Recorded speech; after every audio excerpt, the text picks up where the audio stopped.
ఈరోజు ఎల్బిఐ రామ్మూర్తి రెడ్డి గారు, వాళ్ళ కుమారుడు లోకేష్ రెడ్డి గారు షిరిడి సాయిబాబా దర్శనార్థం వెళ్ళాలనుకునే వందలాది మందిని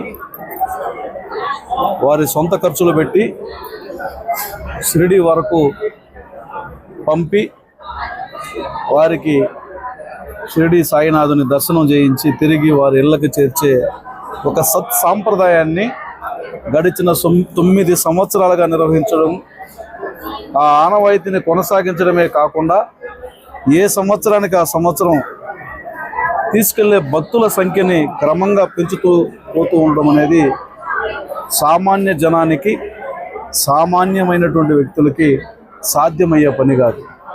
ఇది భగవంతుడి సంకల్పం. భగవంతుడిని వారు పరిపూర్ణంగా విశ్వసించిన కారణంగా, భగవంతుడి ఆశీస్సులు కూడా వారికి పరిపూర్ణంగా ఉన్న కారణంగానే ఇది సాధ్యమవుతుందని నేను బలంగా విశ్వసిస్తున్నాను. ఒక కుటుంబం ఒక యాత్రకు పోయి రావాలంటేనే చాలా ఇబ్బందులు ఉంటాయి, చాలా సమస్యలు ఉంటాయి. అలాంటిది ఈరోజు 850 మందిని చిత్తూరు నియోజకవర్గం నుంచి, పూతలపట్టు మండలం నుంచి సమీకరించి బాబా ఆశీస్సులు తీసుకోవాలన్నటువంటి ఆసక్తి ఉన్నటువంటి వారిని, ఆలోచన ఉన్నటువంటి వారందరినీ పిలిపించి ఒక చోటకి చేర్చి వారందరికీ కూడా రేణిగుంటలో రైలు ఎక్కాల్సి ఉండగా చిత్తూరు నుంచి కూడా బస్సులు పెట్టి వాళ్ళని తీసుకెళ్ళి అక్కడ ట్రైన్లో ఎక్కించి తీసుకెళ్ళే ఒక ప్రయత్నం అనేది, ఇది ఒక సాహసం. నిజంగా భగవంతుడు ఆశీస్సులు ఉంటే కానీ సాధ్యం కానటువంటి ఒక ప్రక్రియ, ఒక పని. నేను పరిపూర్ణంగా బాబాని కోరుతున్నా, వారికి ఆయుష్ని, యశస్సుని, అలాగే 10 మందికి సాయం చేసే స్థాయిని, భగవంతుడికి వారి జీవిత కాలం ఇలాంటి గణనీయమైనటువంటి సేవలు చేయగలిగినటువంటి సద్గుణాలని కొనసాగించమని బాబాను వేడుకుంటున్నా.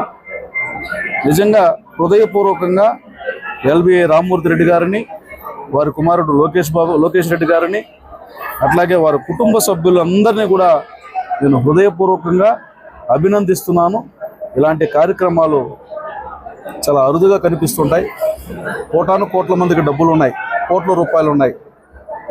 దాన్ని ఖర్చు పెట్టే విధానాన్ని ఎంచుకున్నటువంటి తీరు కూడా అభినందనీయం. వృధా ఖర్చులు పెట్టి పబ్లిసిటీ చేసుకొని ఆ ఖర్చులు ఉపయోగకరంగా లేకుండా, నిరుపయోగమైనటువంటి ఖర్చులు కాకుండా ఇది ఉపయోగకరం, జీవిత గమనాన్ని, సద్గుణాలని పెంపొందించే ఈ ప్రయాణం అనేది ఖచ్చితంగా ప్రజల్ని ఆధ్యాత్మికమైనటువంటి ఆలోచనల వైపు, ఆధ్యాత్మికమైనటువంటి భావాల వైపు తీసుకెళ్లే ఒక ప్రయత్నం ఇది. ఇది తెలియకుండానే సమాజాన్ని మార్చాలన్నటువంటి తపన వారిలో ఉందని చెప్పడానికి ఇది అద్దం పడుతుంది. కాబట్టి వారికి ఎప్పుడు మంచి జరగాలి, వారు ఉన్నత స్థితికి వెళ్ళాలని మనసారా భగవంతుని ప్రార్థిస్తూ సెలవు తీసుకుంటాను. అందరికీ నమస్కారం. ఈరోజు చాలా శుభదినం, 22 ఆగస్టు. ఇది 9వ షిరిడి సాయిబాబా యాత్ర. అంటే గత 2017 సంవత్సరంన మేము కుటుంబ సభ్యులందరూ కలిసి ఒక 50 మంది వెళ్ళి షిరిడీకి వెళ్ళాలని ప్రయత్నంలో ఉండగా కొంతమంది భక్తులు, వాళ్ళకి కొంచెం భయం అన్నమాట. ఇంత దూరం వెళ్ళి ఆ బస్ సౌకర్యం కానీ, హోటల్ కానీ, ట్రైన్స్ కానీ, సదుపాయాలన్నీ వాళ్ళకి కొంచెము ఎలా చేసుకోవాలనే డౌట్లో ఉండగా కొంతమంది నాన్నగారిని కలవడం జరిగింది. సో ఫస్ట్ టైము ఒక 50 మంది ప్లస్ మా కుటుంబ సభ్యులు 50 మంది, అంటే 100 మందితో ఆ యాత్ర స్టార్ట్ అయ్యి క్రమేణా అది పోయిన సంవత్సరము 550 మందితో అది ముగించుకొని వచ్చినాము. ఎప్పుడు పోయినా 4 రోజులు ఉంటాం, అంటే 2 రోజులు ట్రైన్ కేట్ సరిపోతుంది, మరియు 2 రాత్రులు అక్కడ హోటల్, అక్కడ సాయి సన్నిధానంలోనే హోటల్ వసతులు అన్నీ చేసుకుంటాము. దీనికి బస్సు ఛార్జెస్ నుంచి, ట్రైన్ ఛార్జెస్ నుంచి, అక్కడ దారిలో భోజన ఖర్చుల నుంచి, అక్కడ హోటల్ రూమ్స్ అన్నీ కూడా గౌరవ మా నాన్నగారు, దీనికి కర్మ క్రియ మా ఫాదర్ గారు, అలాగే మా కజిన్స్, మా అమ్మగారు అందరూ కలిసి చేసి. ఎందుకంటే మేము ఇప్పుడు ఫస్ట్ చూసుకుంటే, అంటే అన్నగారు చెప్పినట్టు వ్యాపారంలో ప్రతి ఒక్కరు డబ్బులు సంపాదిస్తారు, దాన్ని దాచుకుంటారు.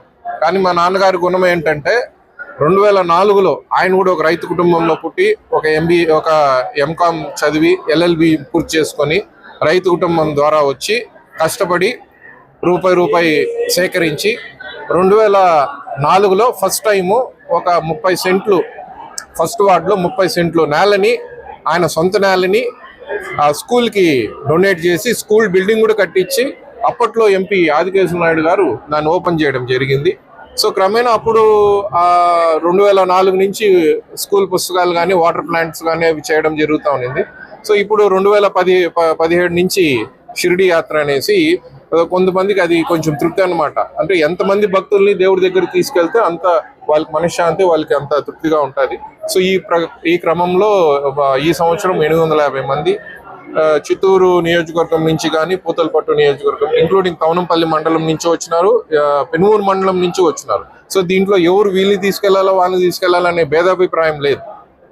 ఎవరు వచ్చి మనకి ఫస్ట్ ఆధార్ కార్డ్స్ ఇస్తారు, వాళ్ళకి అంతా ఆర్డర్ ప్రకారం బుక్ చేసుకుంటూ వస్తాము. ఇంకోటి ఏంటంటే ఈ సంవత్సరము అధికంగా నంబర్ ఎక్కువైంది కాబట్టి ఎంపీ గారు కానీ ఎమ్మెల్యే గారు కానీ గౌరవ ఎమ్మెల్యే గారు రైల్వే జోన్కి సౌత్ జోన్కి రికమెండ్ చేసి ఇప్పుడు వెళ్తూ ఉండేది కూడా 2 స్పెషల్ ట్రైన్ అనమాట. సో ఈ రైల్వే జోనల్ మేనేజర్ కూడా మీరు 500 టికెట్లు మట్టుకే మీకు ఇవ్వగలము 2 ట్రైన్లు కలిపి అంటే రిక్వెస్ట్ చేసి 850 టికెట్లని దాన్ని పెంచి రిక్వెస్ట్ ద్వారా ఇప్పుడు స్పెషల్ ట్రైన్ పోతున్నామండి ఎక్స్ట్రా బోగి ద్వారా. కాబట్టి దీనికంతా మనం గౌరవ ఎమ్మెల్యే గారికి ఎంపీ గారికి కూడా కృతజ్ఞతలు తెలుపుకోవాలి. మరియు మా కుటుంబ సభ్యులు, మా కజిన్స్ అందరూ, మా ఫ్యామిలీ ఫ్రెండ్స్ అందరూ, ముఖ్యంగా ట్రస్ట్ ద్వారా స్వామీజీ వీళ్ళందరూ కూడా ప్రతి ఒక్కటి ఇప్పుడు ఫుడ్ బ్యాగ్ అలాగే ఇచ్చేయడం కాకుండా దాంట్లో స్నాక్స్, స్వీటు, మిక్చర్ అన్నితో దాంతో పాటు వాటర్ బాటిల్ కూడా అంత క్షుణ్ణంగా మనం కేర్ తీసుకుంటున్నాం. అలాగే ఒక డాక్టర్ కూడా ఉంటారు, 2-3 డాక్టర్స్ వాలంటీర్స్ ఉంటారు. ఈ 9 ఏళ్ళలో ఒక చింతాకంత ప్రాబ్లం కూడా ఏ ప్రయాణికులకి రాలేదు. ఒక్క ప్రాబ్లం కూడా ఎవరైనా ట్రైన్ మిస్ అవ్వడం కానీ, ఎవరైనా లో బీపీ లో షుగర్ అయ్యి అక్కడ పడిపోవడం కానీ ఇలాంటి ఎప్పుడు ఎక్కడా జరగలేదు. ప్రాపర్గా హోమ్లీ ఫుడ్ తీసుకెళ్తాం. హోటల్ అక్కడే సాయి సన్నిధిలోనే రూమ్స్ అన్నీ ఉంటుంది. అక్కడే టెంపుల్ భోజనాలు చేసుకుంటారు, అందరూ జాగ్రత్తగా వస్తాం. సో ఇదంతా చేయడానికి అందరికీ నేను థ్యాంక్స్ చెప్పుకోవాలి. మా ట్రస్ట్ ద్వారా అందరికీ థ్యాంక్ యూ. ఈరోజు మేము చాలా రోజులు చూస్తున్నాను, నేను గడిచిన 20 సంవత్సరాలు చూస్తున్నాను. రామ్మూర్తి రెడ్డి గారు ఎంత యాక్టివ్గా పనిచేస్తూ సంఘ సేవ చేస్తారంటే, మేము జిల్లా పరిషత్ చైర్మన్ ఉన్నప్పుడు 50 ప్లాంట్లు ఇచ్చినారు. 50 ప్లాంట్లు చిత్తూరు నియోజకవర్గానికి, పూతలపట్టు నియోజకవర్గం వాటర్ ప్లాంట్లు 50 చేయడం జరిగింది. అదేవిధంగా అన్ని ఎక్కడన్నా బస్ షెల్టర్లు కానీ వీటికంతా ముందు వచ్చి సంఘ సేవ. అప్పుడు చాలాసార్లు ఆయన అడిగిన, ఎందుకు ఈ మాదిరిగా అంత చేస్తారంటే, ఏదో చేయాలా, మంచి చేయాలని జనాలకు చేస్తాము అనేసి చాలా వరకు మమ్మల్ని తీసుకుని జిల్లా పరిషత్ చైర్మన్ ప్రారంభోత్సవాలు కూడా చేయడం జరిగింది. చాలా సంతోషం. ఇటువంటి దైవ కార్యాలు 9 సంవత్సరాలు చేస్తాము. పోయిన సంవత్సరం మమ్మల్ని పిలిచిన ఏదో అనివార్య కార్యాలు బయట పోయిందని వాళ్ళు ఈరోజు ఇక్కడికి వస్తే చాలా సంతోషంగా ఉంది. ఒక వ్యక్తి సుమారు 850 మందిని సిద్ధి సాయిబాబా ఎమ్మెల్యే గారు చెప్పినట్టుగా ఒక కుటుంబం పోయి రావాలంటే ఎంతో ఇబ్బందులు పడతారు పేద ప్రజలు పోవాలంటే. అటువంటిది 850 మందిని తీసుకుపోవడం చిన్న విషయం కాదు. ఇది ఇటువంటి వ్యక్తులు అక్కడక్కడ ఉండబట్టే ఇంకా ధర్మం కూడా బాగా ఉంది, జరుగుతూ ఉంది. కాబట్టి ఇటువంటి వ్యక్తులను ఎప్పుడు మనం కూడా సంఘంలో గొప్పగా చూసుకోవాలా. వాళ్ళ కుటుంబం అంటే మొదటి నుంచి కూడా ఎక్కువ మాకు గౌరవం. ఎందుకంటే ఇటువంటి మంచి కార్యక్రమాలు చేస్తారు. మంచి కార్యక్రమాలు చేసే వాళ్ళకు, మంచి మనుషులకు ఎల్లప్పుడూ కూడా ఆ దేవదేవుడు కూడా ఆశీస్సులు ఇవ్వాలా. వాళ్ళు ఆర్థికంగా కూడా ఇంకా అభివృద్ధి చెంది ఇటువంటి కార్యక్రమాలు అనేకం చేయాలని ఈ సందర్భంగా దేవదేవుడిని కూడా కోరుకుంటూ ఈ అవకాశం కల్పించినందుకు మమ్మల్ని అంతా అందరికీ నమస్కారం. ఈరోజు మన చిత్తూరులో శ్రీ ఎన్టీఏ అభయ సాయి ట్రస్ట్ ద్వారా దాదాపు 850 మందిని షిరిడి యాత్రకు తీసుకెళ్తున్న రామ్మూర్తి గారికి, అలాగే లోకేష్ గారి కుటుంబ సభ్యులందరికీ కూడా ఆ సాయిబాబా ఆశీర్వాదాలు ఉండాలని. మామూలుగా మన కుటుంబంలో 5-6 మంది ఎంతో ఇబ్బంది అవుతుంది. అలాంటిది ఇంతమందిని చాలా జాగ్రత్తగా అన్ని ఏర్పాట్లతో వారికి భోజనాలు ప్రతి ఒక్కటి కూడా ఎంతో కేంద్రంగా తీసుకున్న లోకేష్ గారికి నా భగవంతుడు ఆశీర్వాదాలు ఈసారి గత కొన్ని సంవత్సరాలుగా కూడా వాళ్ళ ఫ్యామిలీ నుంచి ఎంతో మందికి సాయిబాబా యొక్క దర్శనం కల్పించి ఎంతో పుణ్యం కలుగుతుంది. ఇలాంటివి ఇంకా ఈసారి ఎన్నికలుగా ఇంకా రాబోయే సంవత్సరంలో మరింత మందికి దర్శన భాగ్యం కల్పించి ఆ కుటుంబం ఆ దైవం యొక్క కృపకి పాత్రలై వాటితో పాటు మన చుట్టూరు ప్రజలందరూ కూడా క్షేమంగా ఉండాలని కూడా ఆ బాబాను కోరుకుంటారు. అందరూ కూడా క్షేమంగా వెళ్ళి ఆ బాబా ఆశీర్వాదాలు తీసుకొని క్షేమంగా రావాలని కూడా కోరుకుంటారు.